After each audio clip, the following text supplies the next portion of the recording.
우리 무스 아시죠? 알래스카에 사는 큰 무스, 큰 사슴 무스가 있습니다. 무스들이 이제 새끼를 낳을 때가 되면 이 암컷들을 두고 수컷들이 싸운다고 하는데요. 우리가 잘 알다시피 수컷들이 싸우는 방법은 그 큰 뿔을 서로 멀리서 부딪혀서 둘이 이 뿔이 남아 있는 자들, 그러니까 그 뿔이 성해서 더 크고 더 강한 뿔을 가진 이 수컷이 살아남게 되는 겁니다. 그래서 많은 사람이 이 큰 뿔을 가진 무스가 이긴다, 여기까지는 생각을 하는데, 중요한 것이 그러면 어떻게 하면 큰 뿔과 강한 뿔을 가질 수가 있을 것인가, 이게 더 중요한 질문입니다. 그리고 이 질문은 굉장히 간단하게 대답할 수가 있습니다. 이 시기가 오기 전에, 그 훨씬 전에 1년 전, 몇 개월 전부터 무스가 무엇을 먹는가, 뿔이 자라나는데 도움이 되는 그 음식을 먹고 자기의 몸이 건강하게 만드는 음식을 매일매일 먹었는가, 거기에 따라서 몇 개월 후에 나오는 그 전쟁에서 승리하고 말고가 결정이 된다는 사실입니다.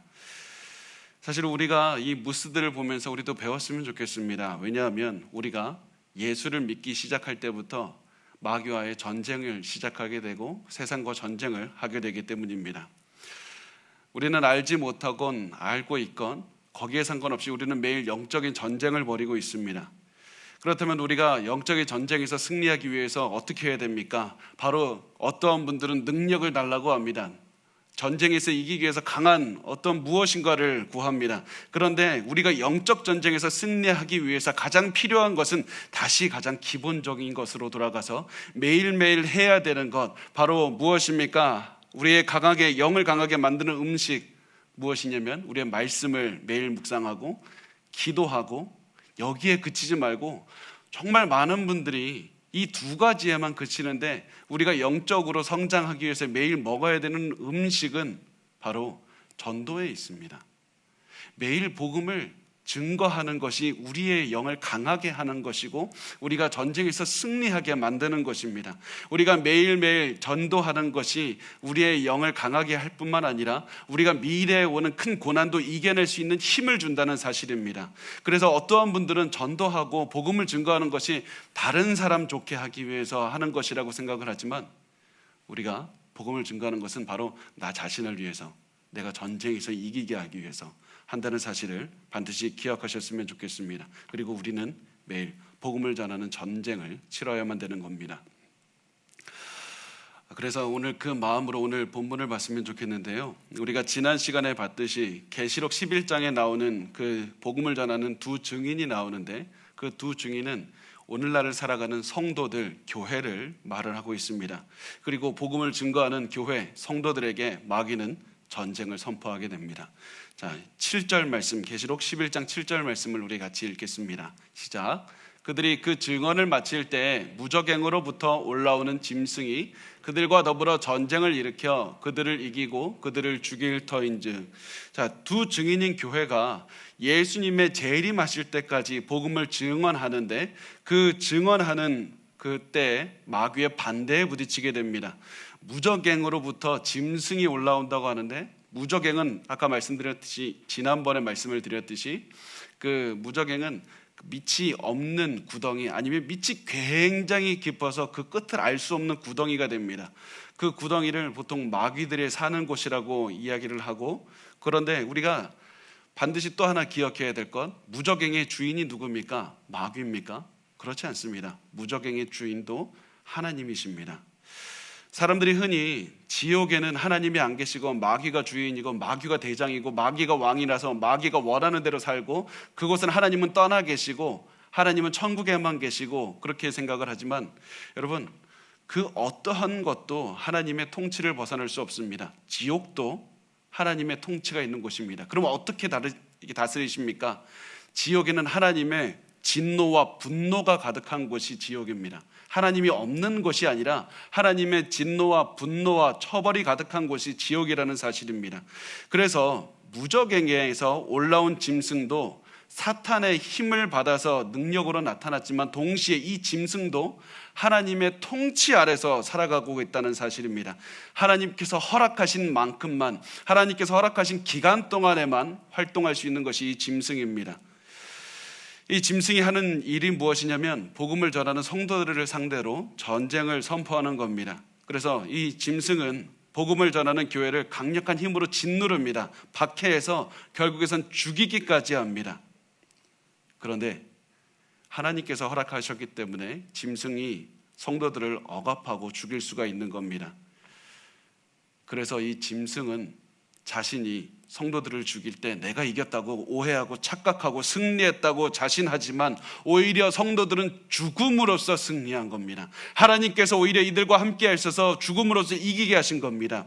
그 증거가 요한계시록 12장 11절 말씀에 나옵니다. 우리 같이 읽겠습니다. 또 우리 형제들이 어린 양의 피와 자기들이 증언하는 말씀으로써 그를 이겼으니 그들은 죽기까지 자기들의 생명을 아끼지 아니하였도다.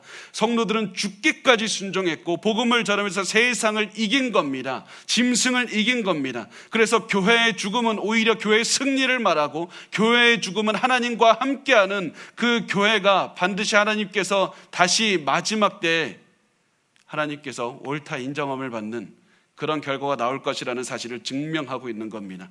최종 승리는 죽기까지 하나님을 따라간 교회에 있습니다.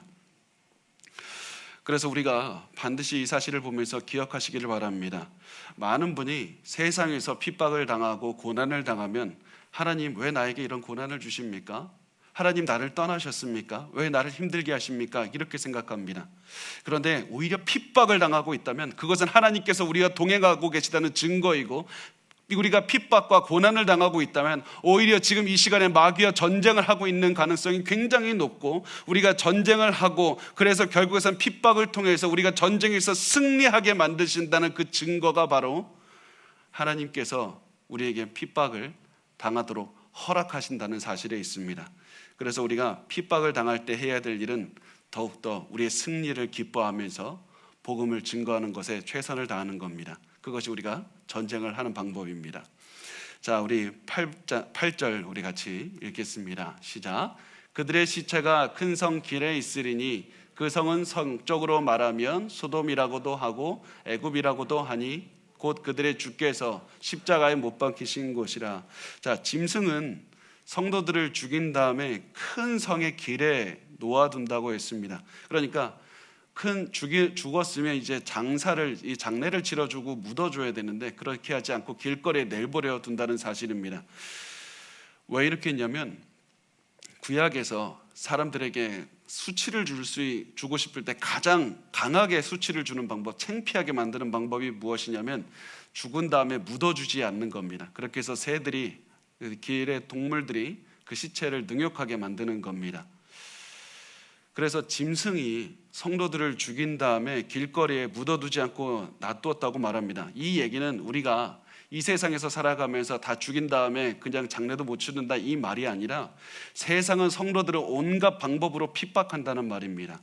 굉장히 수치를 당하게 하고 창피를 당하게 하고 모욕을 줍니다.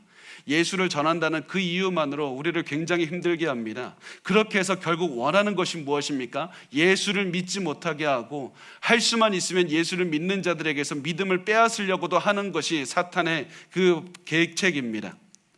그래서 이런 성도들의 시체가 어디 길거리에 있냐면 큰 성의 길거리에 있다고 말합니다. 큰 성은 예루살렘을 말하는데 왜 예루살렘을 말하냐면 예루살렘은 예수님을 죽인 곳이고 타락한 곳이 되기 때문입니다. 그래서 하나님은 예루살렘을 소돔과 애굽의 비유를 하십니다. 소돔은 하나님을 무시했고 또 음란한 죄악이 가득했던 곳이고, 애굽은 우리가 잘 알다시피 우상 숭배가 만연한 곳이었습니다. 성도들을 죽인 예루살렘에 이렇게 죄가 가득하다는 말입니다. 그러면 예루살렘이 소돔도 같고 애굽도 같고 도대체 어떤 곳입니까? 이 예루살렘은 온 세상, 우리가 살아가는 이 세상이 바로 이 마귀, 짐승이 우리를 핍박하는 곳이라는 그런 사실을 말하고 있는 겁니다. 짐승이 하나님에 반대하는 모든 세상에서 활동하면서 교회를 핍박하고 성도들에게 고난을 주면서 살아간다는 겁니다. 온갖 방법으로 우리가 보통 고난을 당할 때 마귀는 그냥 우리를 몸을 힘들게 해, 가슴을 아프게 한다, 거기까지만 생각을 하지만 마귀는 우리의 약점을 너무나도 잘 알고 있습니다. 그래서 우리가 내가 자존심이 상하게 만들고 창피하게 만들고 내가 예수를 믿는다는 그 사실 하나 때문에 굉장히 고난을 당하게 만든다는 그 사실입니다. 자, 9절 말씀을 우리 같이 읽겠습니다. 9절 시작. 백성들과 족속과 방언과 나라 중에서 사람들이 그 시체를 사흘 반 동안을 보며 무덤에 장사하지 못하게 하리로다. 자, 이 성도들의 시체가 이 거리에 묻히지 못하고 있는 기간이 언제라고 합니까? 사흘 반, 3.5일이 되죠.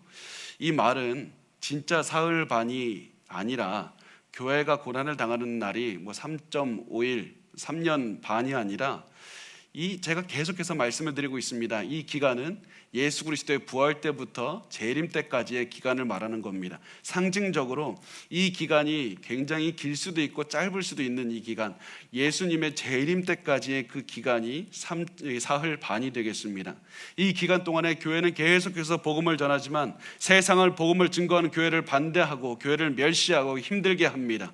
10절 말씀 우리 같이 읽겠습니다. 10절 시작. 이 두 선지자가 땅에 사는 자들을 괴롭게 한 고로 땅에 사는 자들이 그들의 죽음을 즐거워하고 기뻐하여 서로 예물을 보내리라 하더라. 자, 땅에 사는 자들이 누굽니까? 하늘에 소망을 두지 않고 땅에 소망을 둔 사람들, 세상 사람들, 예수님을 미워하는 사람들, 예수님 믿지 않는 사람들이 성도들을 박해하면서 기뻐한다고 말합니다. 성도들을 박해했다는 사실이 너무 즐거워서 선물을 주고받으면서 즐거워하면서 잔치를 벌이는 겁니다. 자, 여기서 사람들이 왜 성도들을 죽였는지, 이 두 증인 왜 죽였는지 기억하셨으면 좋겠습니다.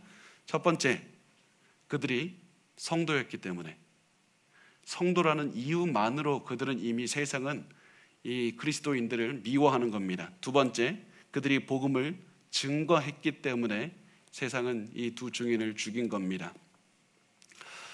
다시 말하면 이 두 사람이 진리를 품고 있고 진리를 전파하는 사람이었기 때문에 세상은 미워한 겁니다. 세상은 원래 진리를 미워합니다. 그래서 성도들이 진리를 품고 있는 것도 싫고 진리를 전파하는 것도 싫어합니다. 내가 예수를 믿기 시작한 그때부터 세상은 여러분을 미워하기로 그냥 원래 그렇게 작정이 되어 있는 겁니다. 그래서 세상은 교회를 핍박을 합니다. 우리가 진리를 가지고 있기 때문에 세상은 핍박합니다. 여기서 반드시 여러분 기억하시길 바랍니다. 우리가 진리의 사람들이기 때문에 세상의 핍박을 받는 겁니다. 우리는 진리가 우리를 바로 그 묘사하는 단어가 됩니다. 그런데 우리가 너무나도 쉽게 진리를 버릴 때가 있고 거짓을 품을 때가 많습니다. 우리 입으로 거짓말을 할 때가 너무나도 많고요, 우리의 가슴에 거짓을 품을 때가 너무나도 많습니다. 우리가 쉽게 거짓말을 하면서도 뭐라고 얘기합니까? 왜 거짓말을 했냐고 말하면 상황 때문에 어쩔 수 없었고 이때는 이랬고 저 때는 저랬다고 하면서 계속해서 너무나도 쉽게 이건 작은 거짓말이잖아, 이거는 그렇게 큰 거짓말이 아니잖아 라고 하면서 거짓을 너무나도 쉽게 타협하고 우리가 거짓말을 너무나도 쉽게 하면서 살아갑니다. 분명히 우리가 모든 상황에서 진리를 말하기는 어려울 겁니다. 그럼에도 불구하고 반드시 제가 부탁드립니다. 어떤 순간에서도 최소한 거짓말은 하지 않았으면 좋겠습니다.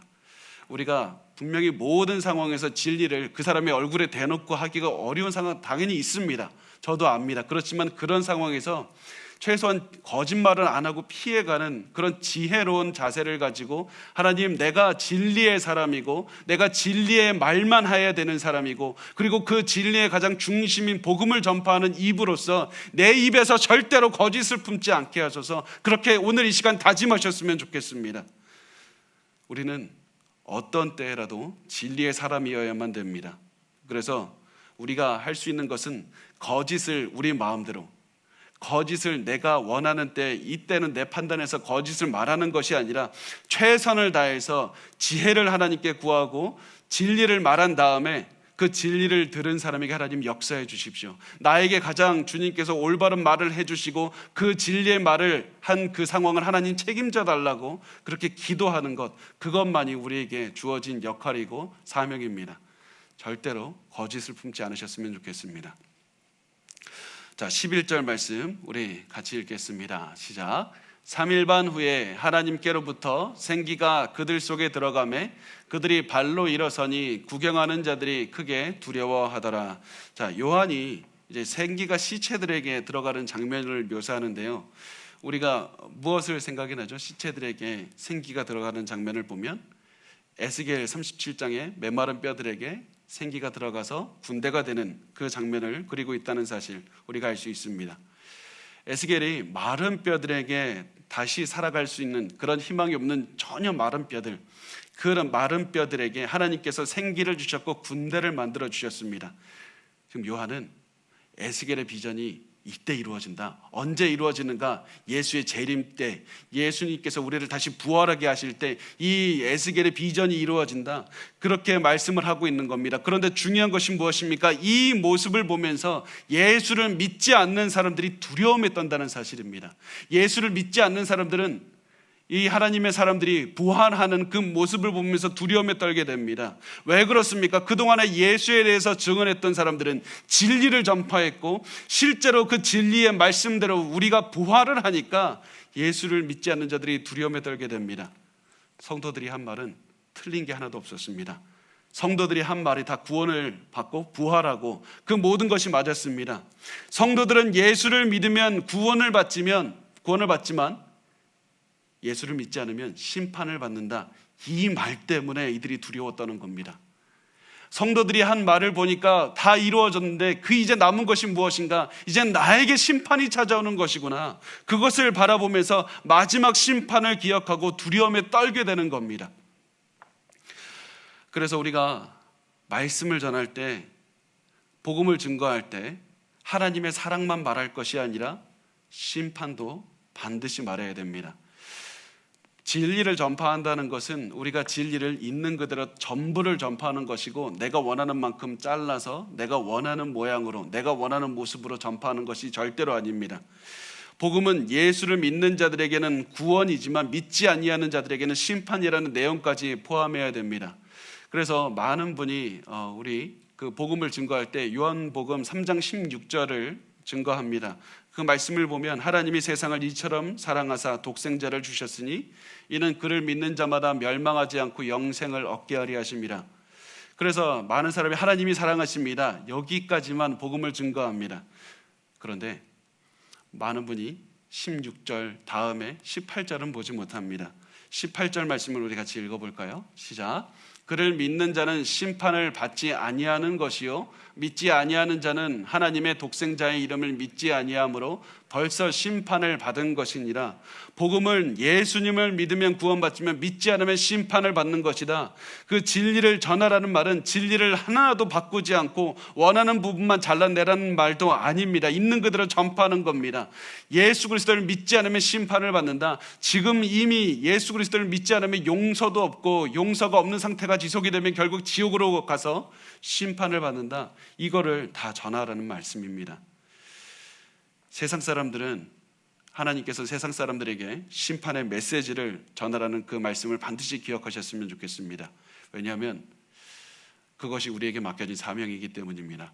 우리는 절대로 진리의 사람이어야만 합니다. 절대로 진리가 우리를 떠나서는 안 됩니다. 자, 우리 12절 말씀 같이 읽겠습니다. 시작. 하늘로부터 큰 음성이 있어 이리로 올라오라 함을 그들이 듣고 구름을 타고 하늘로 올라가니 그들의 원수들도 구경하더라. 자, 성도들이 살아나고 하나님께서 성도들을 하늘로 부르십니다. 그러면 예수님이 하늘로 올라가셨던 것처럼 성도들도 구름을 타고 하늘로 올라간다고 말씀을 합니다. 자, 이 말씀을 많은 분이 우리가 나중에 근두운 타고 다니는 걸로 이렇게 오해를 하시는데, 우리는 진짜로 막 구름 타고 이렇게 차가 필요 없이 그런 상태가 되는 게 아니라, 예수님도 이제 구름 타고 이렇게 막 내려오시고 그런 것이 아니라, 구름은 하나님의 영광을 말하고 임재를 말합니다.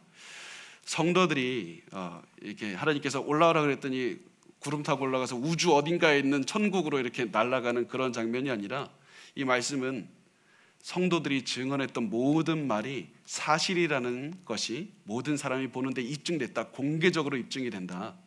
그래서 세상 사람들은 증인들의 말을 믿게 될 것이라는 말입니다. 세상 모든 사람이 성도들이 했던 말이 다 사실이라는 사실을 깨닫게 됩니다. 그리고 그들의 원수들도 구경한다는 말을 통해서 모든 사람이 알게 됩니다. 그런데 중요한 것은 진리를 받다고 해서 모든 사람이 구원을 받는 것은 아닙니다. 세상에 속한 사람들이 이 성도가 하는 말이 맞다는 사실을 보면서도 예수를 믿지 않고 그대로 살아갑니다. 우리 마지막으로 13절 말씀 우리 같이 읽겠습니다. 시작. 그때 큰 지진이 나서 성 10분의 1이 무너지고 지진에 죽은 사람이 7천이라. 그 남은 자들이 두려워하여 영광을 하늘의 하나님께 돌리더라. 요한계시록의 지진은 하나님의 최후 심판을 말합니다. 지진이 났다는 것은 최후 심판이라고 그냥 그렇게 해석하시면 됩니다. 그래서 이 성 10분의 1과 지진에 죽은 7천 명이 있다는 사실은 하나님의 심판을 받은 세상 사람들을 말을 하고 있습니다. 세상에 내리시는 하나님의 심판과 믿지 않는 자들의 파멸, 그게 하나님께서 이 10분의 1과 지진에 죽은 사람들을 통해서 말씀합니다. 이제 하나님께서는 믿지 아니하는 자들을 심판하기 시작하시는 겁니다. 그런데 예수를 믿는 자들은 그 모습을 보면서 예수 그리스도를 믿으면서 영광을 돌리는 것이 아니라 이 사람들도 나름대로 영광을 돌리는데 어떻게 영광을 돌리는지 아십니까? 이들이 하나님께 심판을 받으면서 하나님 앞에 하나님의 말씀이 옳다는 것이 자기의 인생에서 심판을 받으면서 증명이 되는 그 사실을 통해서 하나님께 영광을 돌리는 겁니다. 하나님의 말씀이 다 옳다, 이렇게 믿지 않는 자들은 결국 심판을 받는다는 사실이 자기의 심판을 통해서 증명이 되고 있는 겁니다. 그래서 그 모습을 통해서 하나님께서 영광을 받으신다. 하나님께서는 믿지 않는 자들의 처벌을 통해서도 영광을 받으십니다. 그들이 하나님이 맞았다고, 하나님이 왕이라는 사실을 알면서도 결국에는 하나님을 믿지 않고, 그럼에도 불구하고 예수를 믿는 것이 아니라 마음을 완악하게 해서 구원을 받지 못하고 심판을 받더라. 이것이 세상의 모습이고, 이제 다음에는 우리 크리스천들의 모습이 드러나게 됩니다. 자, 그래서 오늘 우리의 말씀을 통해서 우리가 꼭 기억했으면 좋겠는 것은 우리가 누구인지, 우리가 어떠한 존재를 인지를 반드시 기억하시기를 바랍니다. 우리는 단 한 글자, 진리, 이 한 단어로 우리를 묘사할 수 있습니다. 우리는 진리의 사람들이고 진리만 말하는 사람들입니다. 우리가 고난을 당하는 이유가 진리를 가지고 있기 때문이고, 세상이 우리를 공격하는 이유도 진리를 말하기 때문입니다. 그래서 그 어떠한 상황에서도 우리는 반드시 이 두 적용점을 가지고 있어야만 됩니다. 이 오늘 말씀의 적용점 두 가지. 첫 번째, 우리는 반드시 진리를 전해야 됩니다. 그 어떠한 상황에서도 절대로 복음의 메시지를 나누고 진리의 말을 해야 됩니다. 두 번째 적용점, 우리의 마음은 절대로 거짓을 품으면 안 됩니다. 우리의 마음에 하나님을 대항하는 마음이거나, 내가 욕을 하는 마음이거나, 분노하는 마음이거나, 거짓말을 하는 그 어떠한 자세조차도 우리는 절대로 품으면 안 됩니다. 왜냐하면 우리는 진리의 사람들이기 때문입니다. 우리가 진리를 잃으면 나는 다 잃는다, 내가 지금까지 쌓아놓은 것이 다 헛것이 된다, 그런 마음으로 우리의 진리를 우리의 삶 속에서 지키셨으면 좋겠습니다. 진리를 무기로 삼고 진리의 전쟁을 하면서 살아가는 방법밖에 없습니다. 여러분, 마지막 때에 여러분을 지켜주고, 정말 고난이 왔을 때 여러분을 지켜주는 힘은 진리밖에 없습니다. 그것만 강하게 붙잡으시고 그것을 위해서, 진리를 위해서 오늘도 살아가셨으면 좋겠습니다. 진리가 우리를 힘을 줄 것이고 전쟁에서 승리하게 만들 겁니다.